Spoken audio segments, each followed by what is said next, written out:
विजयालक्ष्मी. हा तुझं नाव?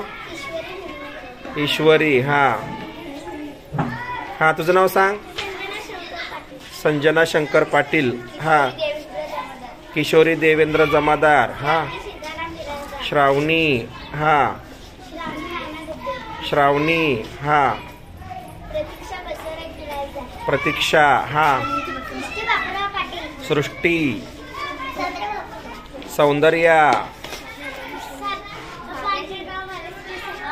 भाग्यश्री. अक्षता. संस्कृती. अंकिता.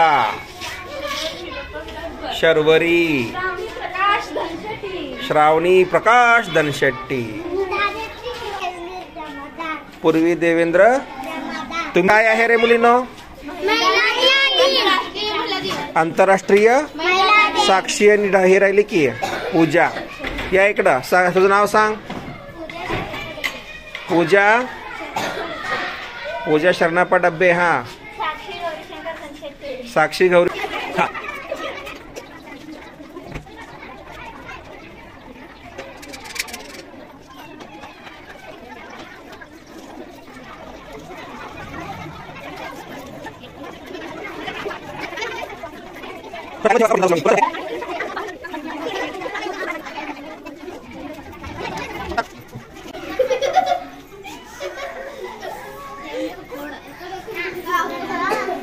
ಜಸ್ಟ್ ಸ್ಟೈಲ್ದಾಗ ಮಾಡಿ ಕಿಶೋರಿ ಹಿಂಗ್ಯಾಕ ಎಷ್ಟು ಫಾಸ್ಟ್ ಮಾಡ್ತಿದ್ದಿ ಡಬ್ಬೆ. ಸ್ಟಾರ್ಟ್.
एक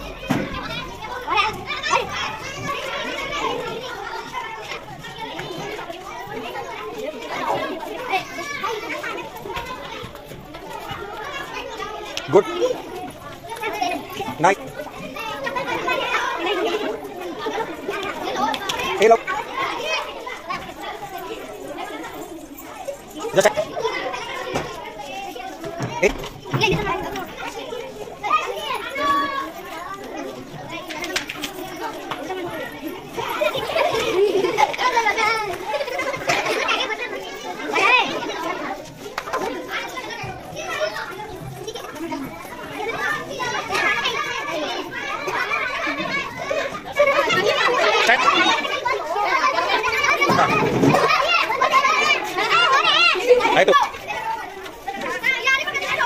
सर्वप्रथम आपण या ठिकाणी सावित्रीबाई फुले यांच्या प्रतिमेचं पूजन करूया.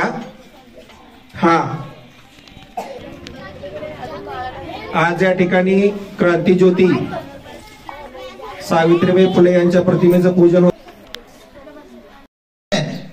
प्रगत असलेल्या संस्कृतीमध्ये जर महिलांना एवढा मोठा सन्मान असेल तर आज त्या तुलनेने सन्मान कमी झालेला दिसतोय का काय, असा प्रश्न आपल्या पुढे राहतोय.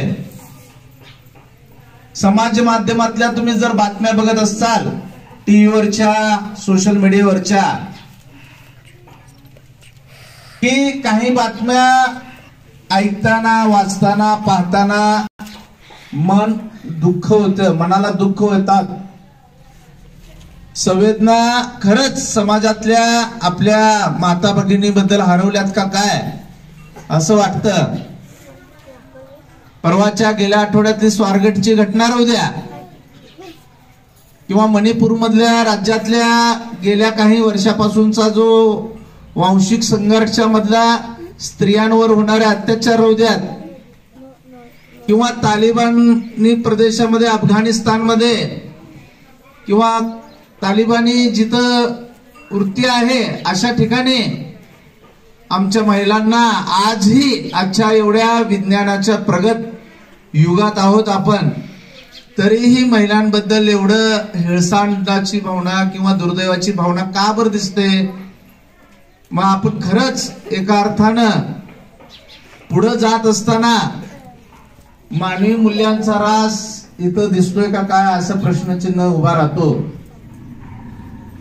बाळांनो, आज महिला दिन साजरा करताना आपण घरातल्या ज्या महिला आहेत त्यांना शुभेच्छा. आपण घरातली कामं तुम्ही करता, जास्त काम घरातलं कोण करतंय? वडील. आई शेतामधलं पण काम करते आणि आई घरातलं पण काम करते. मग इथं समानता आहे का रे?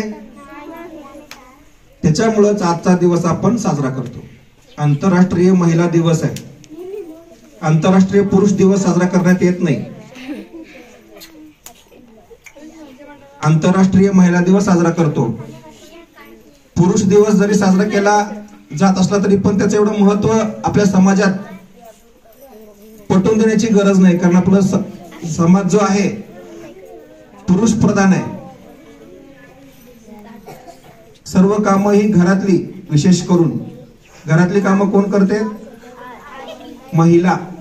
आता घरात बघा, झाडाचं काम आई कोणाला सांगते? समजा घरात बहीण आणि भाऊ दोघं पण आहेत, झाडाचं काम कोण सांगते तुम्हाला? आई सांगते. आई भावाला सांगत नाही अगोदर, आई कोणाला सांगते? बहिणीला सांगते. म्हणजे आईचं पण चुकतंय का नाही? कारण आई पण एक स्त्री आहे आणि घरातलं काम ती कोणाला सांगते? स्त्रीला सांगते. म्हणजे पुरुषांना पण ती कामं लावली पाहिजेत, हे मुळात स्त्रियांच्या पण डोक्यात येत नाही. तुमची आई तुम्हाला घरातली सगळी कामं सांगते, परंतु भावाला कामं सांगते का ती?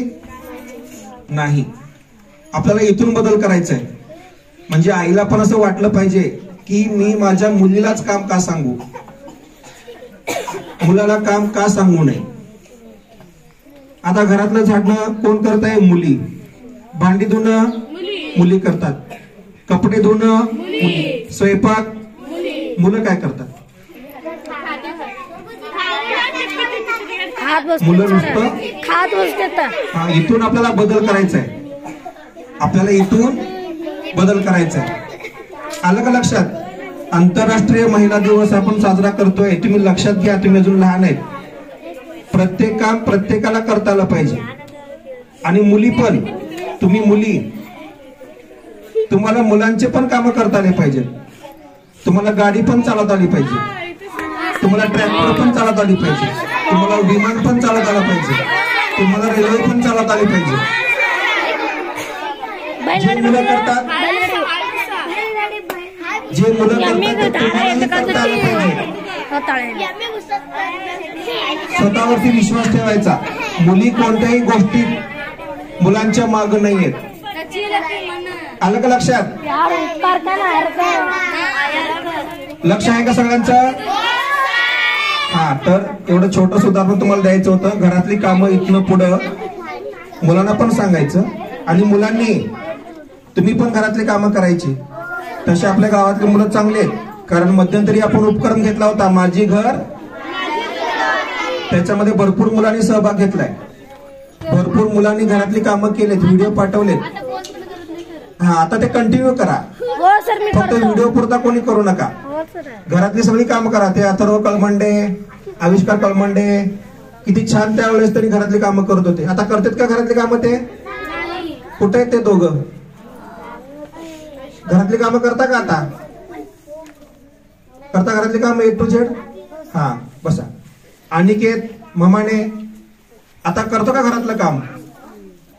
आलं का लक्षात? त्या उपक्रमाचा उद्दिष्ट हाच होता की मुलाला पण घरातली सगळी कामं करता आली पाहिजे. हे समजा तुमची आई कुठं गावाला गेली आहे, घरात तुम्ही आहेत, बहीण आणि भाऊ आहेत, स्वयंपाक कोण करणार मग? नाही, इथं बदला तुमची मानसिकता. दोघं म्हणून स्वयंपाक करायचा, बहीण आणि भाऊ दोघं म्हणून स्वयंपाक करायचा. कळलं? दोघं म्हणून घरातली कामं करायची. घरातली पण कामं मुलांनी करायची, भांडी पण घासायची, धुनी पण धुवायचं, धान्य पण निवडायचं, पाकडायचं, सगळं तुम्हाला पण ते आलं पाहिजे.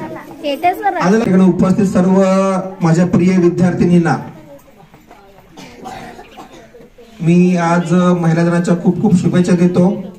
3 म्हणजे आपला नाही, ती तर धगधगता अंगार आहे. सर्वांना जे छोटेसे भाषण संपवते. जय हिंद. सर्वांना नमस्कार. आज 8 मार्च, सर्वांना महिला दिनाच्या खूप खूप शुभेच्छा. आपली जन्मदात्री आई, आपली आई ही आपली जन्मदात्री, आपली आई आपली पहिली गुरु आणि पहिली मैत्रीण असते. तिच्यासाठी एक कविता सादर करण्यास मला खूप आवडेल. जन्म दिला आईने मला, जन्म दिला आईने मला, उपकार हा मोठाच झाला, उपकार हा मोठाच झाला. ठेच लागो जरी पायाला, ठेच लागे जरी पायाला, अश्रू येईल तिच्या डोळ्याला, अश्रू येईल तिच्या डोळ्याला. जन्म दिला आईने मला, जन्म दिला आईने मला, उपकार हा मोठाच झाला, उपकार हा मोठाच झाला. ठेच लागो जरी पायाला, ठेच लागो जरी पायाला, अश्रू येईल तिच्या डोळ्याला, अश्रू येईल तिच्या डोळ्याला. उन्हातानात राबली आई, उन्हातानात राबली आई, शिक्षण आम्हाला देई, शिक्षण आम्हाला देई. उपकार हा मोठाच झाला, उपकार हा मोठाच झाला. धन्यवाद. मला एक पात्री नाटक सादर करून दाखवणार आहे. उमलू दे तिलाही. सर्व उपस्थित मान्यवर यांना माझा नमस्कार. माझे नाव प्रगती बिमना बिराजदार आहे. नाही नाही नाही, अजिबात नाही. अहो मॅडम बघा की हो, जमतंय का नाही थोडस? अहो तुम्हाला कितीदा सांगू, मी हे खरंच जमत नाही. अहो बाई तुम्हाला काय सांगावं, आमच्या घरी बघता पोरीची रांग आहे हो. कशी रांग म्हणताय म्हणाला? रांग म्हणजे मोठ्या पोरीला 3 पोरी आहेत आणि छोट्याला ही आता ही पोटाशी आहे ना, तिलाही एक पोरगी हाय. ओ मॅडम बाई, ओ डॉक्टरीन बाई, एकच सांगा ना, काय करू मी तुमचं? अहो इथं कायदे लावलेले आहेत, मुलगा की मुलगा, मुलगा की मुलगी, आम्हाला सांगता येत नाही. तुम्ही का मागे लागलात माझ्या? मॅडम बाई असे म्हणू नका बरं का. मी तुमच्या त्या नांदीची, तिचं तुमच्या तिकडची ती चुलत हाय म्हण की हाय ना. तिला सांगितलं की तुम्ही असं सांगता म्हण की. सांगा की पाया पडते हो, पाया पडते हो, मी तुमच्या पाया पडते. आमच्या घरी लई मोठी रांग लागलाय. आता नको हो बाई, आता नको. थोडस आपलं होऊन जाऊ द्या की. काय करावं या बाईचं? तर काय म्हणता तुम्ही? मी तुम्हाला सांगते, मी तुम्हाला जे सांगते मान्य मान्य मान्य. बाई तुमच्या आणि माझ्यातच राहील. मग ठीक आहे, रिपोर्ट बघून तुमच्याकडे जिलेबी खायलाच यावं लागणार आहे बर का. अरे देवा देवा देवा, पुन्हा एकदा जिलेबीच का? अगं सुनबाई, उद्या यायचं आणि हे खाली करून जायचं. सासूबाई हे काय बोलायला? तुम्ही खाली करून टाकायचं म्हणजे? अहो ते बाळ आहे माझं.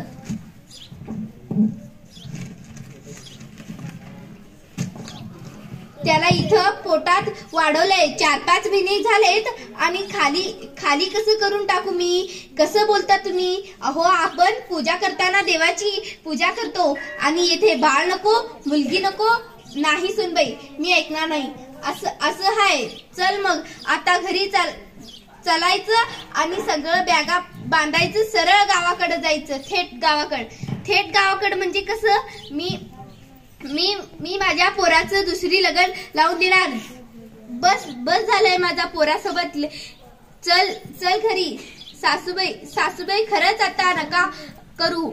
मुलगी ज्या घरचा अंगण आपल्या अंगणातील तुळस अशी उपटून टाकायची नाही सासूबाई.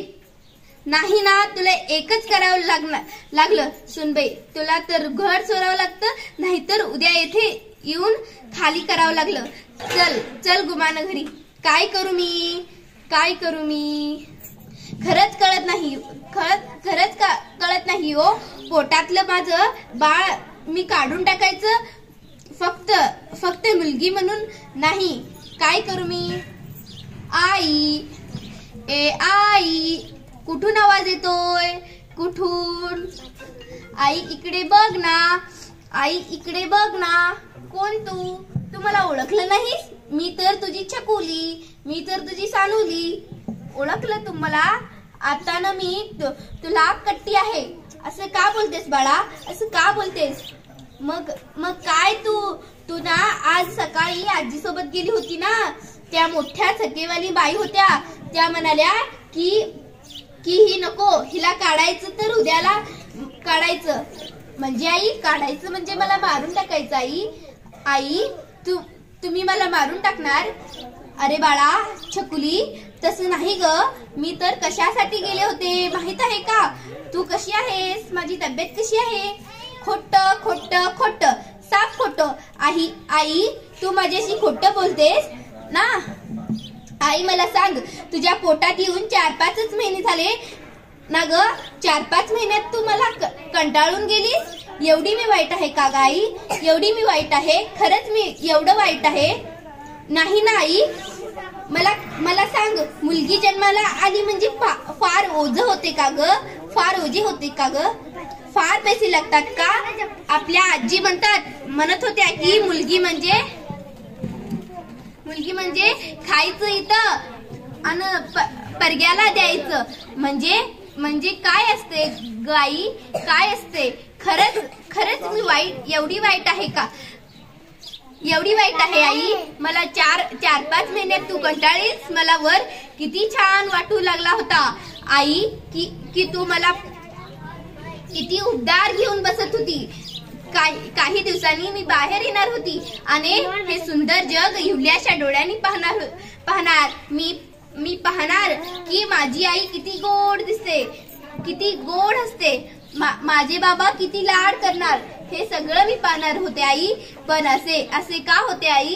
असे का म्हणतात की जन्माला आलेली लेक सगळं जग म्हणते कचरा, की जन्माला आलेली लेक सगळं जग म्हणते कचरा. पण माझी आई म्हणते माझी माय म्हणते असू द्या मला आसरा. पण माझी माय म्हणते असू द्या मला आसरा.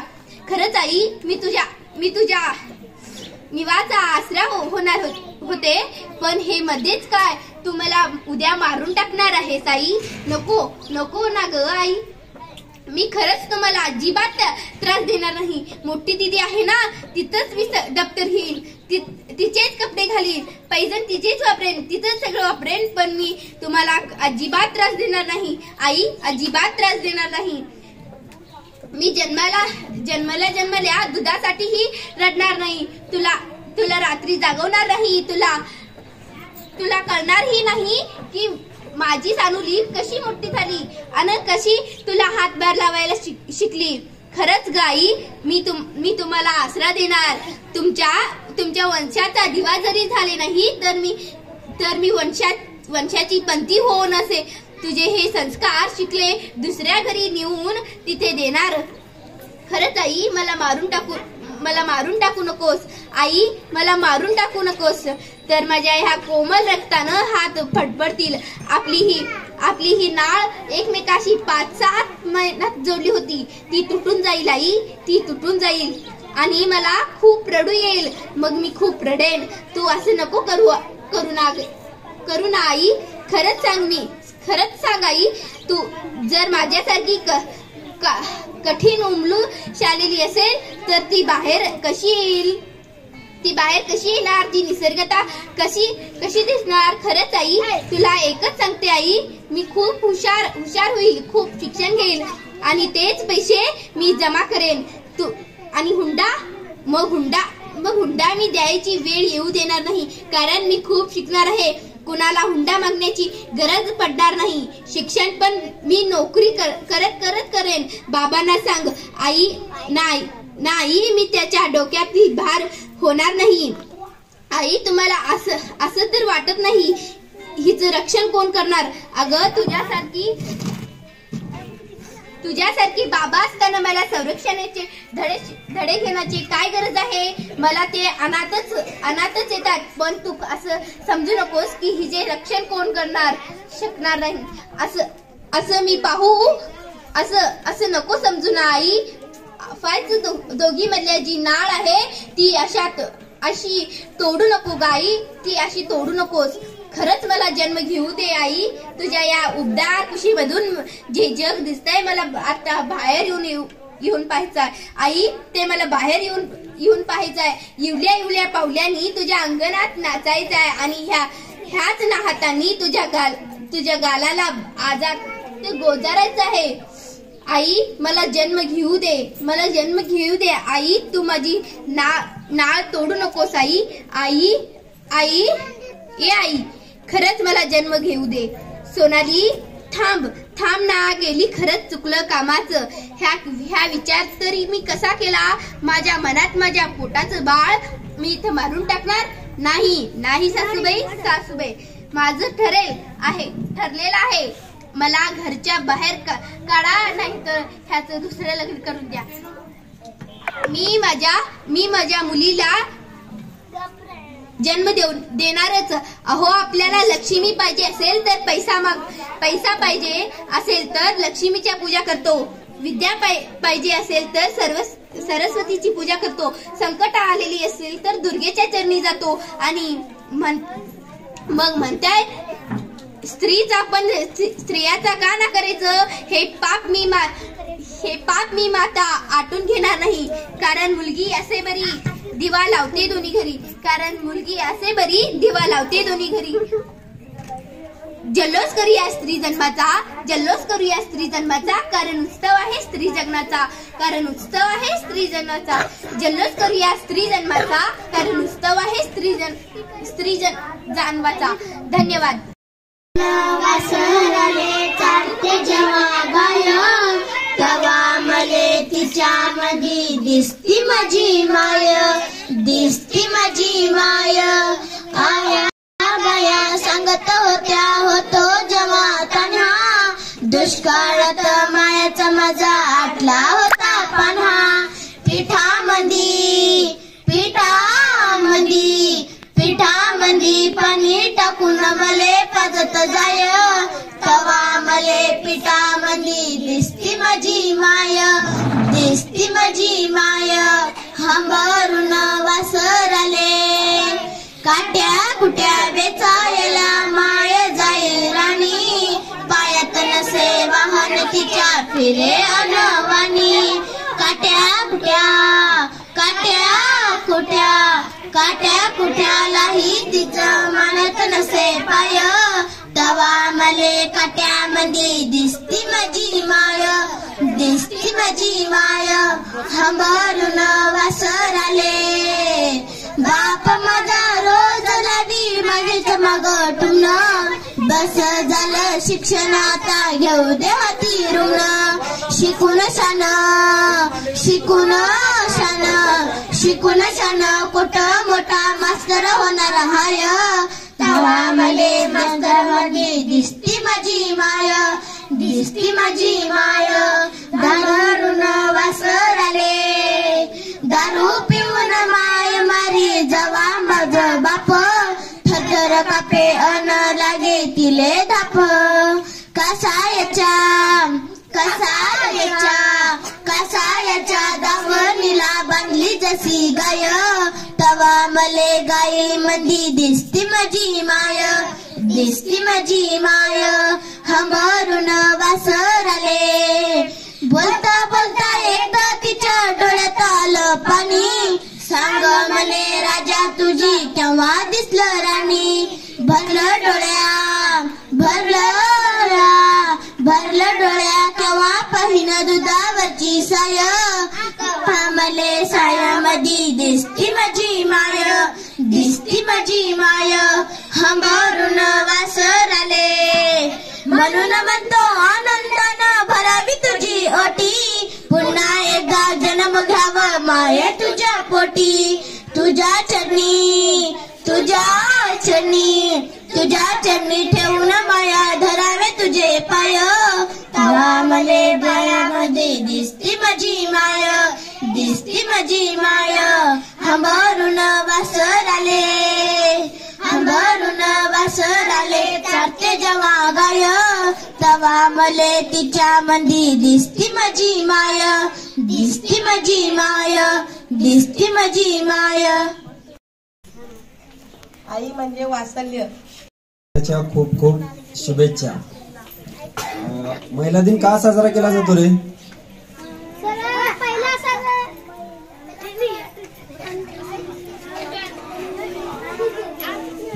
आपण महिला दिन साजरा करतोय पण का साजरा केला जातो कोणाला सांगता येईना.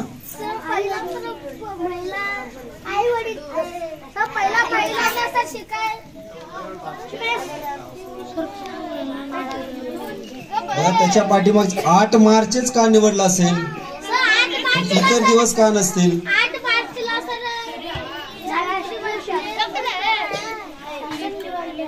फक्त श्रद्धानं तिच्या भाषणामध्ये सांगितलं पण तिला सुद्धा आता सांगता येणं झालं नेमकं कशामुळे 8 मार्चलाच जागतिक महिला दिन साजरा केला जातो. त्याच्या पाठीमागची पार्श्वभूमी अशी आहे की अमेरिकेतल्या न्यूयॉर्क या शहरामध्ये 1908 साली कापडाच्या कारखान्यामध्ये खूप मोठा संप झाला होता. समान वेतन, कामाचे तास कमी करावे याच्यासाठी खूप मोठा असा संप होता. जवळजवळ तो वर्षभर चालल्यासारखं चालला होता. मग त्याची आठवण राहावी आणि 8 मार्च दिवशी या संपाला सुरुवात झाली होती. त्याची आठवण राहावी म्हणून पुन्हा पुढच्या वर्षी 1909 साली पुन्हा एकदा सभा घेण्यात आली आणि 1910 साली रशियाचे राष्ट्राध्यक्ष लेनिन यांनी काय केलं, तो दिवस स्मरणात राहावा म्हणून महिला सशक्तीकरणासाठी 8 मार्च हा दिवस जागतिक पटलावरती निवडण्यात आलं आणि तेव्हापासून जागतिक महिला दिन हा 8 मार्चला साजरा केला जातो. सगळ्यांना खूप खूप भूक लागलेली आहे त्यामुळे सगळ्यांची गडबड जास्तीत जास्त लागली. हा फक्त शेवटचा एक मुद्दा सांगणार आहे मी थांबतो. बघा, स्त्री जन्माचं स्वागत आपण सांगतो. आता बरेच जण म्हणतात की प्रगतीनं तिच्या त्या भाषणामधून तिच्या त्या एकांकिकेमधून सांगितलं की स्त्री जन्माचं स्वागत करायला पाहिजे, स्त्री भ्रूण हत्या थांबायला पाहिजे. पण 450 वर्षापूर्वी या महाराष्ट्राच्या मातीमध्ये असे एक महान विभूती होऊन गेले की ज्यांनी आपल्या मुलीच्या जन्म झाल्यानंतर हत्तीवरनं साखर वाटली होती. आपल्या मुलीच्या जन्मानंतर हत्तीवरनं साखर वाटली होती आणि ही घटना जास्तीत जास्त करून मुलांच्या बाबतीत घडायची. पण ज्याच्या जन्मावर साखर वाटली होती त्या आहेत आपल्या राजमाता जिजाऊ आणि त्यांच्या वडिलांनी म्हणजे लखुजी जाधवांनी जिजाऊंच्या जन्मानंतर हत्तीवरनं साखर वाटलेली होती. मग अशा पद्धतीचं आज स्त्री जन्माचा स्वागत हे आपल्या समोर खूप चांगलं उदाहरण आहे. म्हणजे महाराष्ट्रामध्ये आपल्या देशामध्ये पूर्वीपासून स्त्रीची पूजा केली जाते. एवढे बोलून मी थांबतो. धन्यवाद.